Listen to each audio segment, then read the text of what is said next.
네, 11월의 마지막 주입니다. 이에 따라서 2014년 증시 전망에 대해서 여러분들 많이 궁금해하실 텐데요. 많은 증권사에서는 2014년 증시 전망을 일찌감치 내놨습니다. 그중에서도 첫 번째 주자가 신한금융투자였는데 오늘 이 시간 그리고 내일까지 이틀에 이어서 신한금융투자에서 내놓고 있는 2014년 증시 전망에 대해서 자세하게 또 공부를 하는 시간 마련했습니다.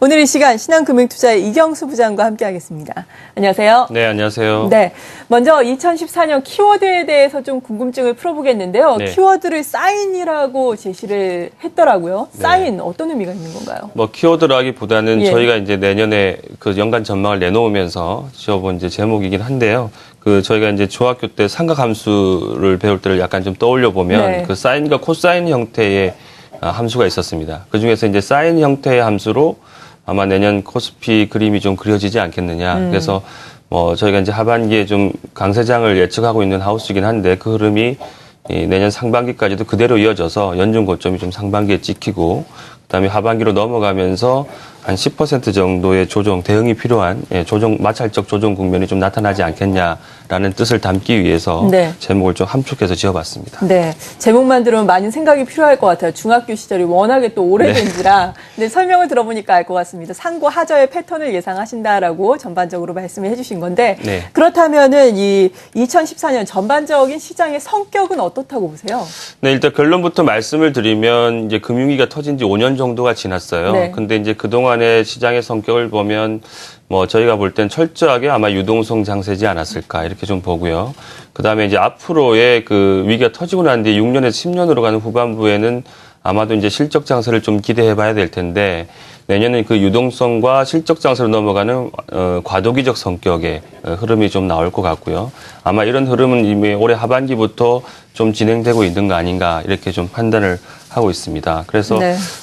전체적으로는 이제 그 실적 장세로 넘어가기 위한 과도기적 장세. 그래서 시장이 요구하는 것은 그동안 이제 달러 공급만 되면 이제 올랐고 공급되지 않을 때 빠지는 형태였는데 이제는 그 달러가 공급되는 상황에서도 경기 개선이 이루어져야 하는 그동안 경기가 안 좋아야 달러를 더 풀 수 있다고 생각했기 때문에 시장이 올라갔습니다만 이제는 실제로 경기가 좋아야 시장이 반응할 수 있는 과도기적 형태를 보일 거다 이렇게 좀 판단을 하고 있습니다. 네, 그렇군요. 그러니까 달러가 공급이 되는 동시에 경기가 회복이 되어야 시장이 좋아질 것이다. 앞서서 증시 전망을 상고 하저로 말씀을 해주셨으니까 그 최고조가 이르는 것이 상반기가 될 것이다라는 말씀이신데 그러니까 상반기까지는 달러 공급은 계속해서 이어질 것이다라고 전망을 하시는 거죠. 네, 그렇습니다. 예. 지금 이제 QE3가 진행이 되고 있고 또 최근에 이제 미국 증시 테이퍼로 논쟁이 치열하게 진행이 되고 있습니다만은 저희가 볼 때는 그 테이퍼링이 시작되는 시작점은 별로 중요하지 않은 것 같아요. 지금 뭐 12월이냐 3월이냐 이렇게 말이 많습니다만은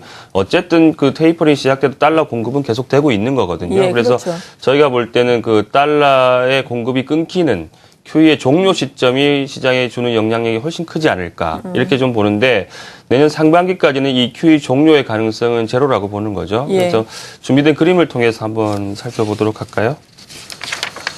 네, 지금 보시는 그림은 이제 그 실업률과 연준의 자산을 좀 그려놨는데요. 이 파란색이 실업률인데, 현재의 어떤 실업률 개선 패턴으로 그대로 이어진다라고 가정을 하면, QE3 종료의 어떤 기준점이 되고 있는 실업률 7%가 내년 2분기 말이나 3분기 초 정도에 부딪힐 것 같아요. 물론 네. 이때 부딪힌다고 해서 무조건 종료하는 것은 아니겠습니다만은 아주 보수적으로 가정을 해도 내년 하반기 정도나 돼야 이제 터치를 하기 때문에 반대로 뒤집어 얘기하면 내년 상반기까지는 QE3의 종료 가능성 제로다. 그리고 이제 예. 3월 달에 테이퍼링이 만약에 시작이 된다면 이 종료 시점은 훨씬 더 뒤로 미뤄지겠죠. 그래서 상반기까지는 달러 공급의 어떤 프레임이 깨지지 않기 때문에 뭐 유효하다 이렇게 좀 보고 있습니다. 네, 그리고 달러 공급과 함께 또 있어야 할 것이 증시 상승을 위해서 필요한 것이 경기 개선이다라고 말씀해 주셨는데 이 변수는 어떻게 보세요?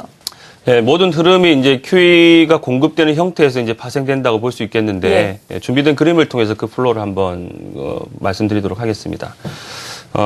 지난 이제 QE1, 2 때의 그 ISM 제조업 지수와 매칭을 좀 시켜보면 QE가 공급될 때 기업들이 향후 6개월간 경기에 대해서 어떻게 생각하느냐에 대한 서베이인 제조업 지수의 흐름을 보면 제조업 지수가 55 정도까지 이제 올라오는 값을 보입니다. 이렇게 되면 이게 왜 중요하냐면 실제로 이제 그 기업들이 경기를 좋게 보면 이 비국방 자본주의 주문에 공장이나 기계를 들이기 위한 주문을 늘리더라는 거죠. 그래서 기업이 경기에 대해서 좋게 보고 그 경기에 대한 행동들이 자본주의 주문으로 흘러나오는데 저희가 또 자본주의 주문을 중요하게 보는 이유는 이게 S&P 500과 상관계수가 0.86에 달할 정도로 굉장히 똑같이 흘러간다는 얘기입니다. 네. 그러니까 경기 개선에 대한 반응이 주가에 나타나고 있는 거죠. 그래서 플로어를 말씀드리면 QE가 내년 상반기까지는 계속 진행이 될 거고 그렇게 되면 기업들이 경기를 좋게 보면 실제로 자본주의 주문을 늘리고 자본주의 늘리면 결국은 그 기업들이 물건을 만들어서 이익으로 환원되기 때문에 주가도 같이 반응하고 이런 형태의 프레임이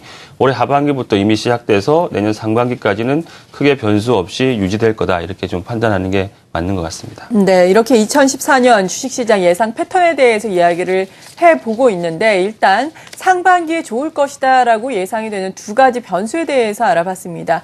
QE가 계속해서 이루어지는 것 그리고 경기가 계속해서 회복이 되는 것이라고 말씀해 주셨는데 상고하저거든요. 그렇다면 하반기에 이렇게 주식시장이 좀 부진한 흐름을 보이는 배경은 어떤 게 되겠습니까? 네, 일단 저희가 그 리포트에는 중장기 전망도 했습니다만 뒤에는 굉장히 좋게 봐요. 예, 대세 상승도 나올 수 있다고 보는데 그 과정에서 내년 하반기로 넘어갈수록 어떤 그 마찰적 조정 국면이 한번 나오지 않겠냐 이렇게 좀 보는데 기본적으로 경기 자체가 내년에는 상고하저의 패턴을 예상을 하고 있습니다. 그러니까 하반기가 들어가면 위기 5년 동안 정상화됐던 경기 모멘텀이 좀 둔화되는 국면에 일단 진입을 할 것 같고요. 그리고 내용적으로 본다면은 저희가 가장 중요하게 보는 것이 위기 이후 5년 동안 그 돈을 버는 것은 오직 기업뿐이다. 근데 이 기업의 부가 이제 가계소득으로 이전되는 과정에서의 기업 수익성이 한번 훼손되지 않겠냐라고 보는 거고, 그때 이제 주가 조정이 나올 수 있다라고 보는 건데, 이 부분도 이제 준비된 그림을 통해서 한번 말씀을 드리도록 하죠.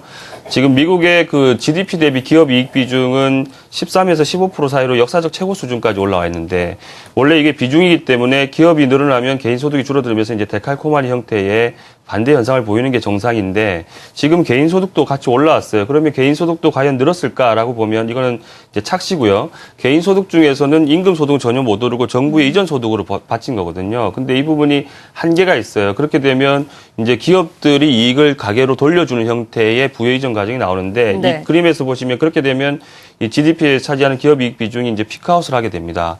근데 90년대도 이러한 흐름이 똑같이 나왔는데 그 과정에서 주가가 대세 상승 전에 한번 조정을 받았다라는 거죠. 이게 잘 안 보여서 왼쪽 박스로 이제 늘려놨습니다만 기업 이익이 피크를 치고 내려갈 때 수익성이 훼손될 때 6개월 정도의 시차를 두고 주가가 한 10% 이상 조정을 받는 국면이 나왔다. 이게 이제 아마 내년 하반기 정도에 반영되는 것이 아닌가. 그래서 기본적으로는 경기 패턴 자체가 상고하저인데다가 그 내용적으로 본다면 지금 글로벌 증시를 주도하고 있는 미국 증시에서 기업 수익성이 한번 훼손되는 구간, 이 부분이 주가에 반영되는 게 아마 내년 하반기에 나타나지 않을까 이렇게 좀 생각을 하고 있습니다. 네. 그래도 또 앞서서 전제를 해주신 것처럼 대세 상승 과정에서 일어나는 마찰적인 조정이라는 점이 좀 위안 삼을 만한 거리가 아닌가 싶은데요. 일단 기업 수익성이 훼손된다. 가계로의 부의 이전이 되기 때문이다라고 말씀해 주셨는데 그 외에도 또 어떤 요인들을 우리가 살펴보면 좋을까요? 네, 일단 아까 이제 경기 모멘텀 둔화를 말씀을 드렸어요. 뭐 경기가 이제 완전히 다시 침체로 간다는 얘기는 아니고요. 위기 5년 동안 이제 쭉 정상화됐기 때문에 그 탄력이 약간 죽는 구간이 내년 하반기지 않겠냐 보는데 아마 그 신호는 금리에서 아마 그대로 드러날 것 같습니다. 이 부분도 이제 준비된 그림을 통해서 한번 시사점을 찾아보죠. 지금 준비된 그림은 10년 금리에서 기준금리를 뺀 스프레드 추이를 이제 까만색 선으로 그려놓은 겁니다. 지금 이제 물가가 굉장히 낮은 수준이기 때문에 금리의 영향 경기로 다 해석되는 상황이 이제 아마 발생할 거예요. 그런데 내년에 말씀드린 대로 기준금리 인상 가능성은 제로입니다. 그래서 10년 금리가 아마 이 스프레드를 다 좌우할 텐데 상고하저의 경기 패턴을 감안할 때는 내년 미국 10년 금리가 아마 3% 초중반 정도까지는 상승이 가능하다고 보이는데 그게 상반기에 반영될 것 같아요. 그렇게 되면 기준금리 인상이 없으니까 이 스프레드의 상단이 3.5%와 4% 포인트 사이에는 아마 상반기 중에 도달을 할 것 같습니다. 그렇게 되면은 이 지금 미국 경기 수준을 봤을 때 4%를 넘기 힘들기 때문에 이 박스권을 뚫지는 못할 거예요. 그러면 옆으로 기게 되겠죠. 근데 이제 기준금리 변화가 없으니까 다 온전히 이 10년 금리가 올랐다가 아마 옆으로 기거나 약간 아래로 먹히는 형태가 나올 텐데 물가의 변수 영향력이 낮다면 이제 10년 금리가 옆으로 기거나 아래로 먹히면 경기가 좀 둔화되는구나 이렇게 아마 주식시장을 받아들일 가능성이 높다라는 거죠. 그렇게 되면 경기 모멘텀 둔화 얘기가 아마도 하반기에 가장 많이 나오지 않겠냐. 실제로 이제 준비된 그림을 보시면 미국의 분기별 어떤 성장률을 봤을 때 1분기를 고점으로 이렇게 실제로 이제 떨어지는 형태가 나올 걸로 보고 있기 때문에 아마 이맘때에 경기 모멘텀 둔화가 가장 많이 나올 것 같다. 이렇게 좀 판단을 하고 있고 그게 아마 기업 수익성 훼손과 더불어서 주가가 마찰적 조정 국면을 들어가는 데 하나의 이유가 되지 않겠냐. 이렇게 좀 보고 있습니다. 네, 그리고 경기 둔화를 우리가 확인을 해볼 수 있는 신호로는 금리를 또 꼽아주셨습니다. 이렇게 내년의 지수 패턴에 대해서 저희가 쭉 이야기를 또 해봤는데 그렇다면은 궁금해하실 과연 그렇다면은 상고하저에서 상단은 어느 정도이고 또 저점은 어느 정도인지가 궁금하실 거예요. 네, 어떻습니까? 저희가 이제 1850에서 2320을 예. 내놨는데요. 일단 그 내용에 대한 설명이 좀 필요할 것 같습니다. 네. 일단 전략가 입장에서 그 다음 해에 코스피 타겟을 정할 때 고민은 딱 두 가지거든요. 하나는 뭐냐면 이익 증가율을 얼마나 봐줄 거냐. 그 다음에 거기에다가 밸류에이션상으로 PER을 몇 배를 적용시킬 수 있는 환경이냐에 대한 정성적 판단이 들어가게 됩니다.